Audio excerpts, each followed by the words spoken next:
Second feather in the cap हो जाएगा ना इंडिया और पाकिस्तान के दरमियान जो हुआ, जिसके बाद फील्ड मार्शल बने और फिर अमेरिका का ये ट्रिप हुआ। कहा जा रहा था कि पहले सिर्फ पेंटागन और सेंटकॉम से मुलाकातें शेड्यूल थी, लेकिन बाद में रीशेड्यूल किया गया और फील्ड मार्शल जाके अमेरिकन प्रेसिडेंट से मिले। सेठी साहब, एक चीज़ बहुत ज़्यादा तवातर से की जा रही है, वो ये कि फील्ड मार्शल ने इन्वाइट किया प्रेसिडेंट ट्रंप को कि वो पाकिस्तान आए, और आज की जो ये फ़ोन कॉल है इसमें भी प्राइम मिनिस्टर शहबाज शरीफ ने सेक्रेटरी रूबियो को भी कहा है आप भी तशरीफ़ लाएँ, और प्रेसिडेंट ट्रंप को भी कहा है। वो कह रहे हैं फ्रीक्वेंट हमारी इंगेजमेंट्स आपस में बहुत ज़रूरी हैं।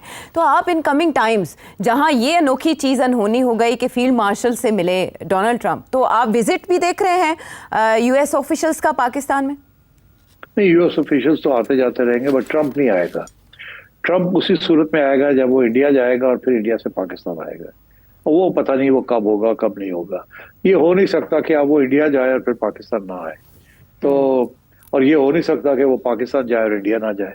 सो ये इसको करना पड़ेगा शेड्यूलिंग। इस वक्त इंडिया में ट्रंप साहब का जो गुडविल है वो बहुत कम है, और मेरा ख्याल है ये क्राइसिस के बाद इंडिया अमेरिका रिलेशंस भी रिपेयर करने पड़ेंगे किस हद तक, बिकॉज इस वक्त तो पाकिस्तान इज फ्लाइंग हाई और इंडिया बड़ा नाराज है। तो सर, जिस तरह से इस प्रेस रिलीज में जिक्र किया गया बार बार इंडिया के साथ हल तलब मामलात का, इस वक्त ना सेक्रेटरी रूबियो इस पोजीशन में है और ना प्रेसिडेंट ट्रंप के वो इंडिया और पाकिस्तान को एक मेज पर बिठा सके। मुश्किल है, इंडिया नहीं बैठेगा। ओके, इंडिया अभी नहीं बैठेगा। ठीक, इसके लिए काफी मेहनत करनी पड़ेगी। मगर पता नहीं आपने एक गौर किया कि नहीं किया एक और चीज के ऊपर। इस वक्त ये जो रेजीम चेंज की बात हो रही है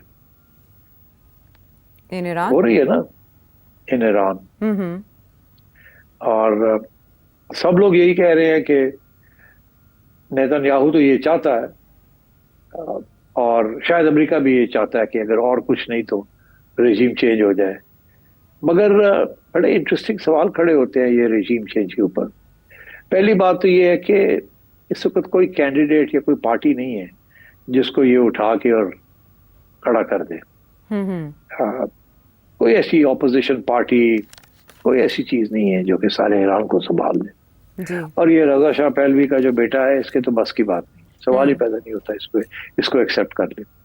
मगर एक और बड़ी इंटरेस्टिंग बात है, वो लोग जो एनालिस्ट ये कह रहे थे, इजराइलीज स्पेशली, कि ईरान के अंदर एक मूवमेंट शुरू हो जाएगी अगेंस्ट द इस्लामिक रेजिम, और हमें सिर्फ हवा देने की जरूरत है, फंडिंग की जरूरत है। लोग बड़े नाराज हैं इस गवर्नमेंट से, स्पेशली विमेन, और जो सख्ती, जो कंजर्वेटिविज्म है, और जमहूरियत चाहते हैं लोग, और ये अच्छा मौका है इन लोगों को उकसाने का। अच्छा, वो हुआ नहीं। हुआ ये कि सारे के सारे लोग वो अयतुल्लाह के पीछे खड़े हो गए।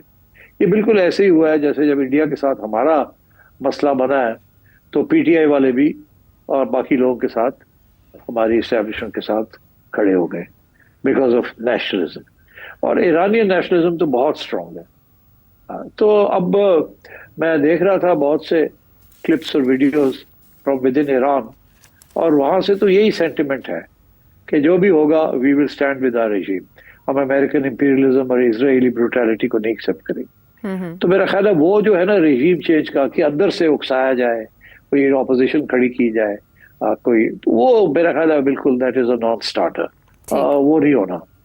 अब इसीलिए फिर इनको सोचना पड़ेगा कि अगर बॉम्बिंग भी करते हैं तो उससे ऑब्जेक्टिव क्या है।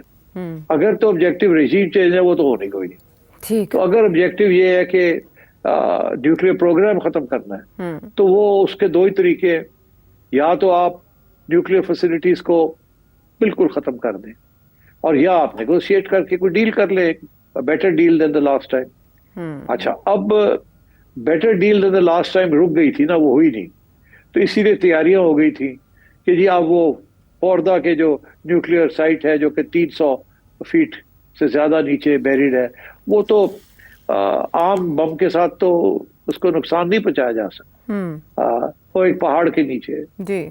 और असली वही सबसे ज्यादा सेंट्रीफ्यूजेस जो है वो वही हैं। That is the main enrichment plant. तो उसमें आप अगर बस्टर्स बॉम्ब भी ले आएंगे जो कि सिर्फ अमेरिका के पास है और B-2s, اور وہ اگر آ کے بمباری کر تو پھر بھی آپ اتنا ڈیمیج نہیں کر سکتے.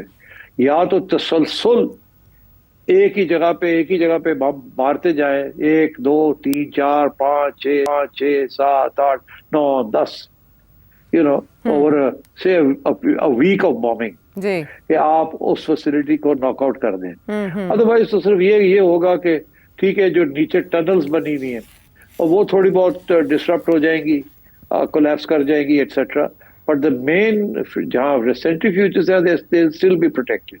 تو زیادہ سے زیادہ اس قسم کی فوجی کارروائی کے ساتھ آپ 3 مہینے 6 مہینے سال آپ ڈیلے کر سکتے ہیں, but you can't knock out out. اور کیونکہ ایرانیئنس کو پتا ہے ہاؤ ٹو انرچ یورینیم, آج نہیں کل نہیں پرسوں they can go back to it.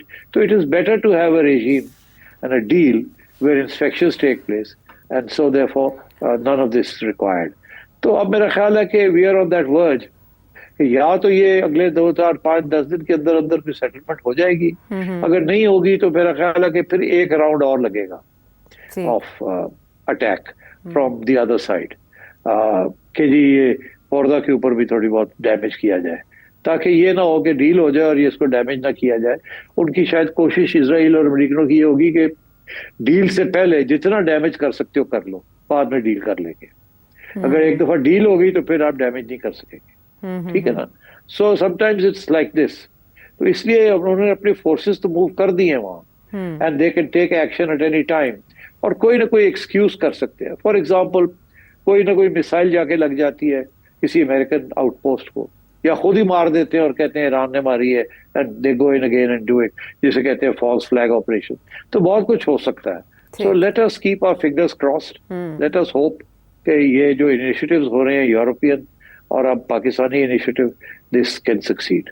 ٹھیک ہے, لیکن اس جنگ کو چھیڑ کے اسرائیل جو مقاصد حاصل کرنا چاہتا تھا ابھی تک ان میں کامیاب نہیں ہوا. یہی وجہ ہے کہ ڈونلڈ ٹرمپ بالکل برنک پر آ کر انہوں نے 2 ہفتوں کی ونڈو اب دے ڈالی. ان کے پیش نظر ظاہر ہے یہ بھی ہے کہ لانگ ٹرم وار سسٹین تھا اسرائیل بھی اور خطہ بھی, اور اس کے علاوہ لیبیا والی مثال بھی ان کے بیک آف مائنڈ میں موجود ہے. اور بھی بہت سے معاملات بات کریں گے سیٹھی صاحب سے ایک بریک کے بعد.